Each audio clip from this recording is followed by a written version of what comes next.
Good morning, students. Welcome to the class. This is your WD lab class. Okay. In the previous class, we completed the HTML concept. Okay. So today I will discuss about a new topic, which is your CSS. Okay. CSS stands for Cascading Style Sheet. Okay. So let us discuss about the CSS. Okay, in details. CSS. CSS stands for Cascading Style Sheet. Okay, it is also referred to as CSS. It is a simple design language intended to simplify the process of making web pages presentable. Okay, that means more stylish.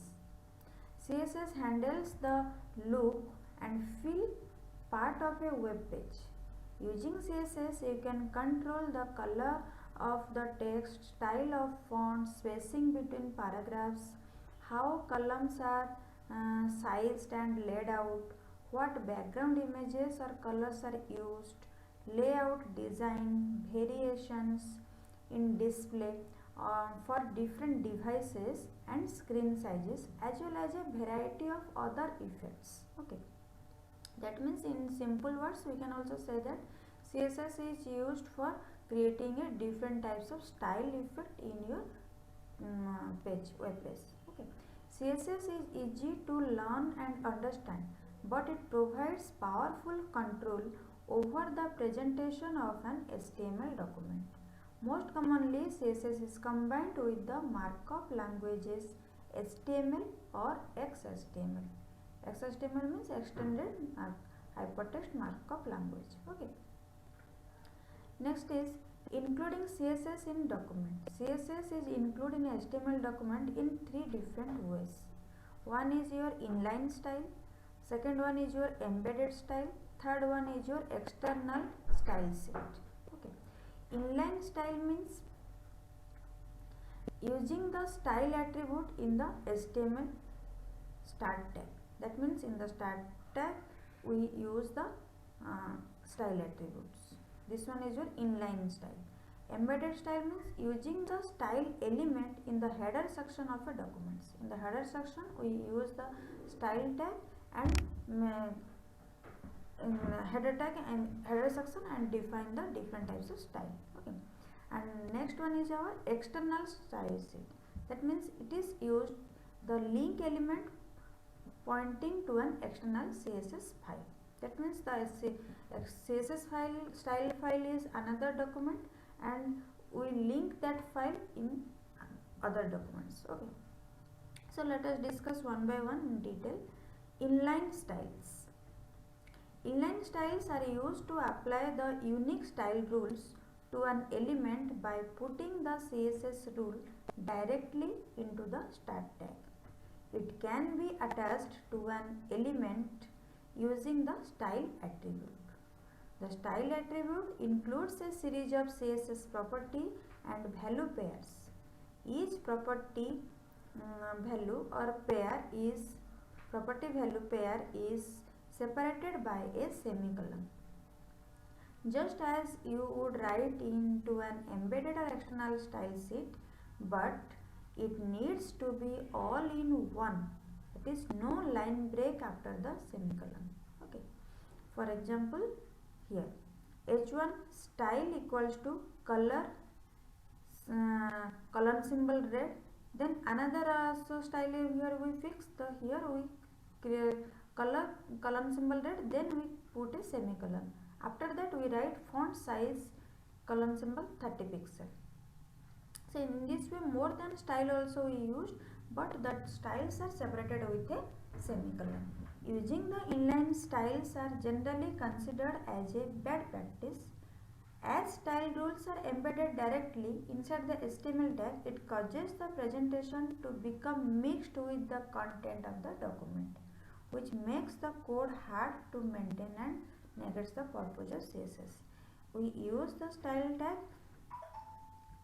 as the embedded in the style in the inline style, but it is a very difficult and very complicated.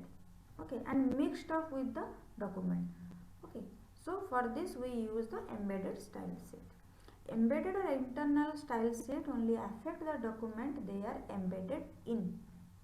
Embedded style sheet are defined in the header section of an HTML document using the style element. Okay, you can define any other style element in an HTML document, but they must appear between the head between the header tag. That means open and close header tag, between the open and close header tag. Okay.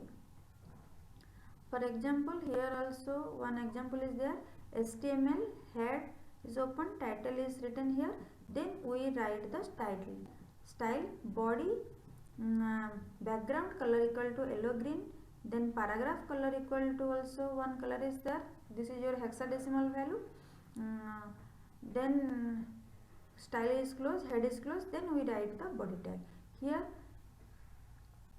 We open the body, then heading, this is a heading and this is a paragraph. The paragraph of a text, this p tag is color is this one, and the background color is yellow green. Then body close, HTML close. So in this way write the embedded style sheet. Okay, next one is our external style sheet. An external style sheet is ideal when the style is applied to many pages of the website. An external style sheet holds all the style rules in a separate document that you can link from any HTML file on your style sheet.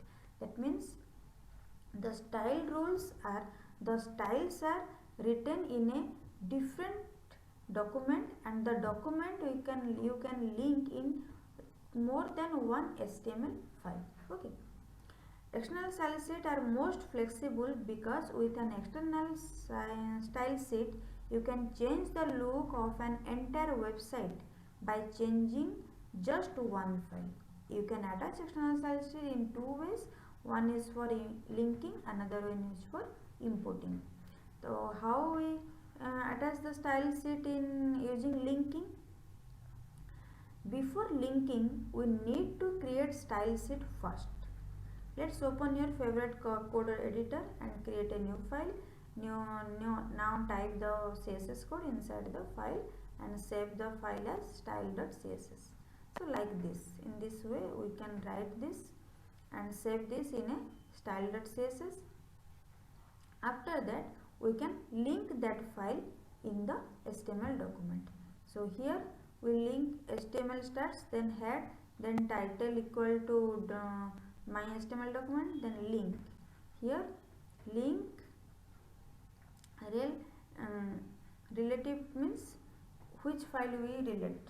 So rel equals to style sheet, and then reference, which file we put the reference.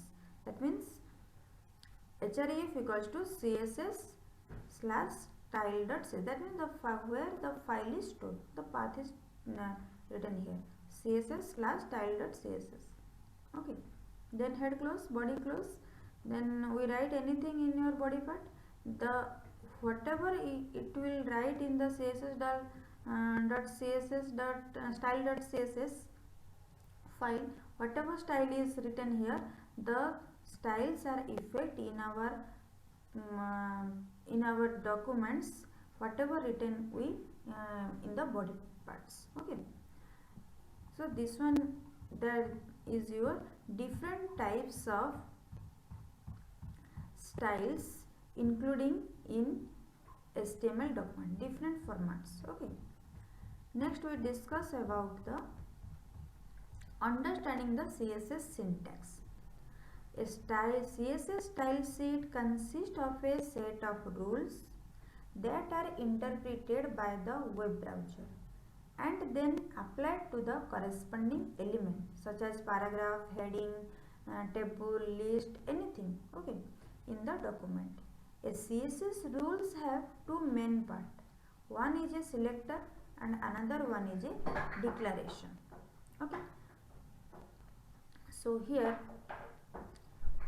one example is there, h1 curly brace open, then color colon symbol blue, then text align colon symbol center. Here the different types of styles are separated with a semicolon or end with a semicolon. Okay, so H1 is the selector which where you want to say, use the style. You first select this. So that means the heading, whatever we write in the H1 tag, the style of the H1 tag is this way. Okay, so H1 is your selector. Then we declare. What we declare? Color equals to blue. That means color is blue. Okay. So in the declaration part, two things are there. One is your property, another is your value. So color is the property, and the which color we want to put here, this is the value.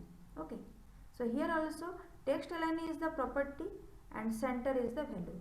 In the center we also write here left, right, all these things justify in this way. Okay, so in first we two things are there, one is selector, another one is declaration. In the declaration two things are also there, one is property, another one is value. The selector specifies which elements in the HTML page the CSS rule applies, whereas declarations within the block determines how the elements are formatted on a web page. Okay. Each declaration consists of a property and a value separated by a colon symbol.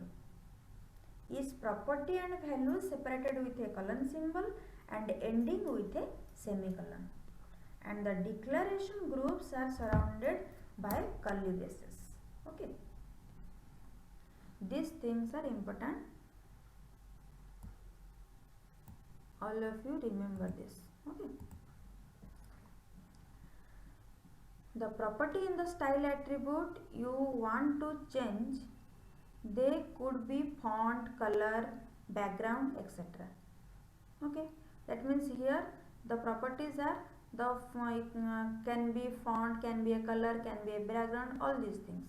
Each property has a value. For example, color property can have the value blue, or in the hexadecimal code also you can write here. Okay.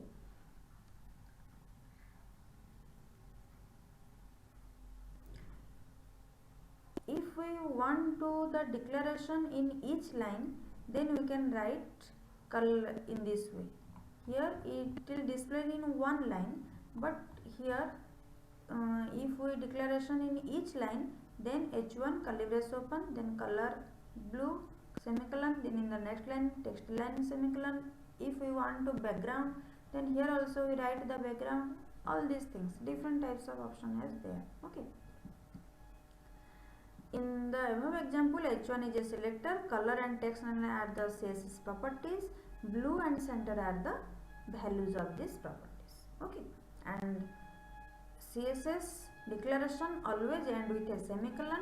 Declaration groups are always surrounded by the curly brackets. Next is our writing comment in CSS. How comments is used in CSS? Comments are usually added with the purpose of making the source code easier to understand. Okay, it may help other developers to understand what you were trying to do with CSS. Comments are significant to programmers but ignored by browser. Okay, so you also put the comment in C, C++. Okay, so here comments are written in a format. So CSS comment begins with a slash asterisk and ends with a asterisk slash. Forward slash asterisk starting with a forward slash asterisk and ends with a asterisk forward slash. Okay. So here in the example we write here slash asterisk, this is a CSS comments, then all these things written here. Then also we write more than one comment line also in this format.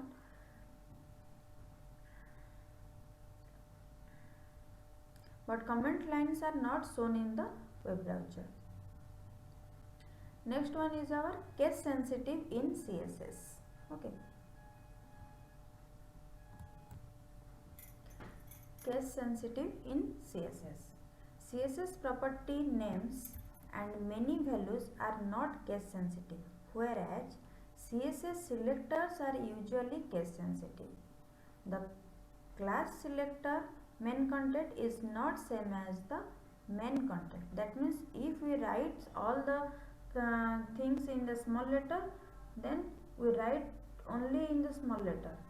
One is capital, one is small. This is will not match these things, and it is a case. This can be displayed the error. Okay.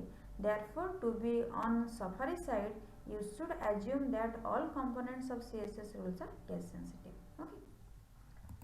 Next one is our CSS selector.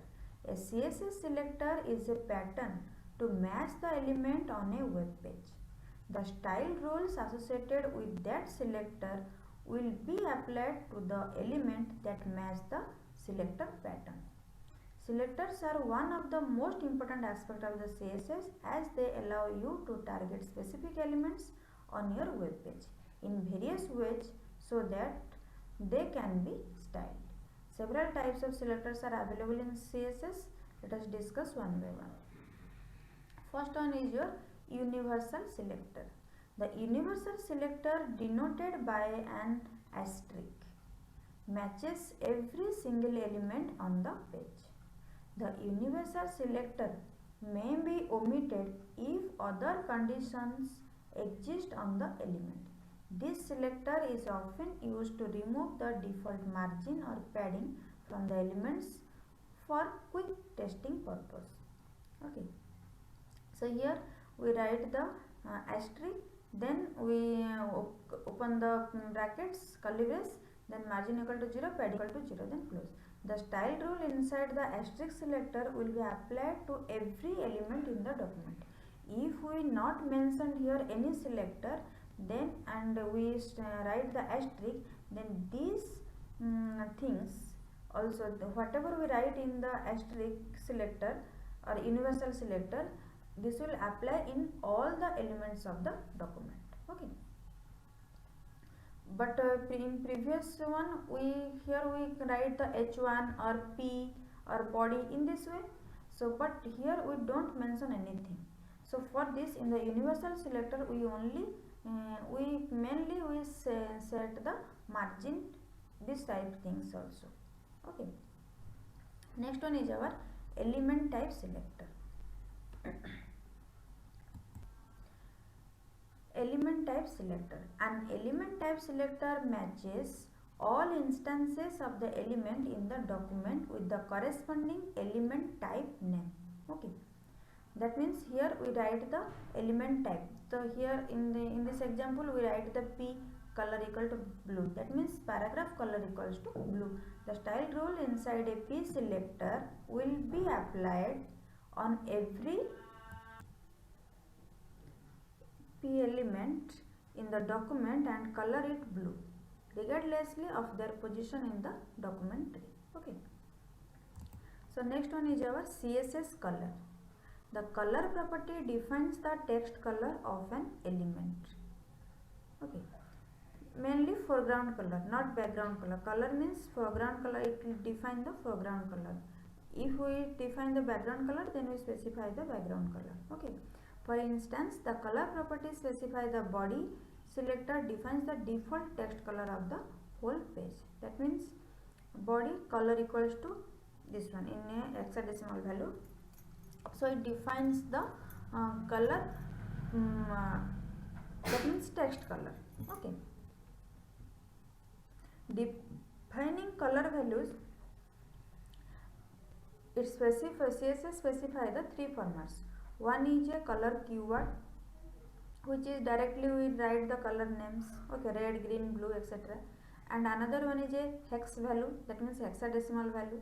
Like in the double quotes we write hash FF00 in this format. Okay. And another one is a RGB value, that means and in the double quotes we write RGB then color pixel value. Okay. So in this way three formats are follow or specify in CSS. Then the color, first we discuss about the color keyword. Here in the color keyword we write the direct name of the color. For example, aqua, black, blue, fuchsia, grey, green, maroon, navy. In this way we write the color name. The color name are case sensitive. Okay. H1, here we define the heading for the color, that means color symbol red.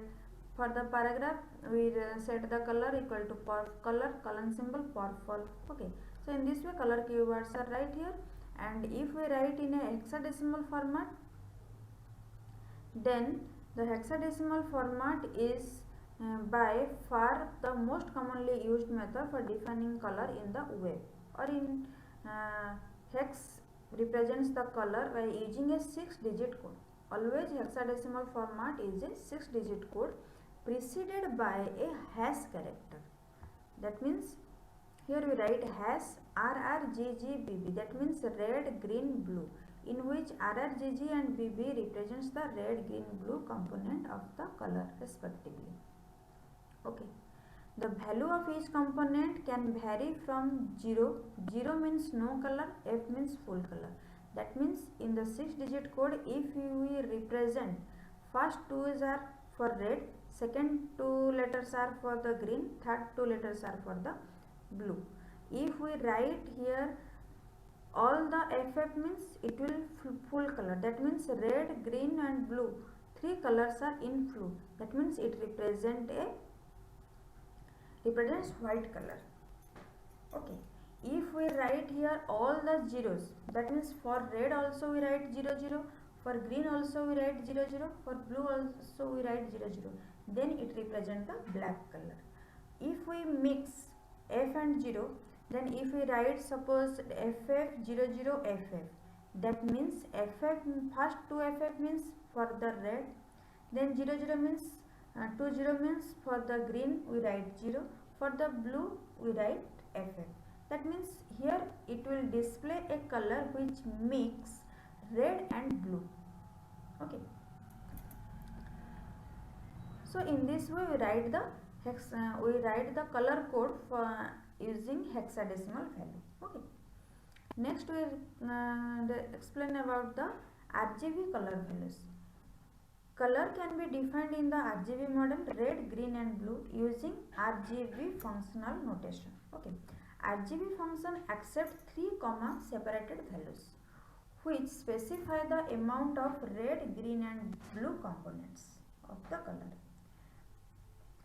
These values are commonly specified as integer between 0 to 255. 0 represents the no color. 255 represents the full color or maximum color value. Okay. If we write the 255, then it will display the full color of RGB. R full 255, green also full, and hence it will display a white color. If all the zeros are 0, 0, 0, in this way we write, then it will display a black color. If we in the range between, if we write 165 or 155, whatever values we write in between the 0 to 255, then it will display the little bit grayishness or little bit blackish types of color. Okay, that means some in the color code in the Siegen theory class, whatever we discuss in the color model, that means some brightness and some darkness are mixed up there. Okay. So in this way we can define the RGB color values in RGB format, or 3 separations are there and 3 commas are also used for separated the 3 colors. Next one is our CSS background. Background plays an important role in the visual representation of a web page. It provides several properties for styling the background of an element, including coloring the background, placing the image in the background, and also managing their positions. The background properties are background color, background image, background repeat, background attachment, background position. These are the 5 properties of the background. The first we discuss about the background color. Background color is used to set the background color of the element. Okay, and this one also set in a 3 format. One is your color name format, second one is your hexadecimal format, third one is your RGB format. Okay, background also is set in 3 format. Also we can set the background image. One image also we can place there. If we want to place an background image, then here we write background image colon symbol, then the URL, that means the address of the image. Okay, and the next one is our background repeat. The background repeat property allow you to control how a background image is repeated or tiled in the background of an element. We can set a background image to repeat vertically y-axis, horizontally x-axis, or in both direction or in neither direction. If we want to set in a x-axis means it is displayed horizontally. If we want to set this the background repeatedly in a y-axis, that means it will display in a vertically, and we can also in both direction we can display, or neither or not direction. Okay, if we display the image in a x-axis, then we write here background image equal to the path name, the image path name here we mention here. Again we write background repeat colon symbol repeat x or repeat y. In this way we can mention here. Or if we do not write repeat, then here we write the no repeat. Okay, so this is the output. In this way it will display. If we write repeat, then the fully the images are repeatedly cover the screen, and if we write the repeat x, it will display only horizontally. If we write repeat y, then it will display vertically. If we write no repeat, only it will display one image in the left side corner and others are blank. Okay, also we can set the background position. If we set the background position means here we write repeat at the top or repeat at the bottom or repeat at the left or repeat at the right or center. In this way we can define the background position. Background position right top, that means in the right side top it will display here. Okay, next is our CSS font. CSS provides several properties for styling the font of the text, including changing their face, controlling their size or boldness, managing variant and so on. The font properties are font family, font style, font weight, font size, font variant. There are 5 properties are there. One is family, style, font size, font variant. Okay. Next is your font family. Font family property is used to specify the font to be used to render the text. That means this property can hold several comma separated font names as a fallback system, so that if the first font is not available on the user system, browser tries to use the second one and so on. Okay, so we write the font family, that means we open the body tag, then font family colon symbol Arial comma Arial, Times Roman, Calibri, Sans Serif. In this way different font names, font families are written here. If the user or the browser cannot find one first font family, then he will try to find out the second one. Okay, in this way he can collect the font and displays in the web browser. Next one is our font style. Font style property is used to set the font style for the text content of an element. The style can be normal, italic or oblique. By default font style is your normal. Okay, so here we set this font style. Font style is normal, font style is italic, font style is oblique, in this way. Okay, Next one is our font size. The font size property is used to set the size of the font for the text content of an element. There are several ways to specify the font size, like keyword, percentage, pixel or EMS. Okay. How to set the font size using pixel? According to pixel, the font size is, we use 14px, 16px in this way. That means font size 24px, font size 14px, in this way we set. And next one is our font weight. Font weight property specifies the weight or boldness of the font. This property can take one of the following values. One is your normal, bold, bolder, lighter, then 100, 200, 300. In this way, the weight is vary. That means the numeric value 100 to 900 specify the font weight, where each number represents the weight greater than its predecessor. 400 is same as normal, 700 is same as bold. The by default 400 value is the normal value, 700 value is same as the bold value. If we increase the value to 400 to greater than 400, then the weight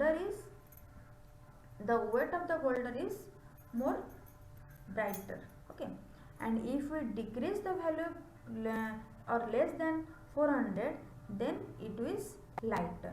Okay, that means normal, bold, bolder and lighter.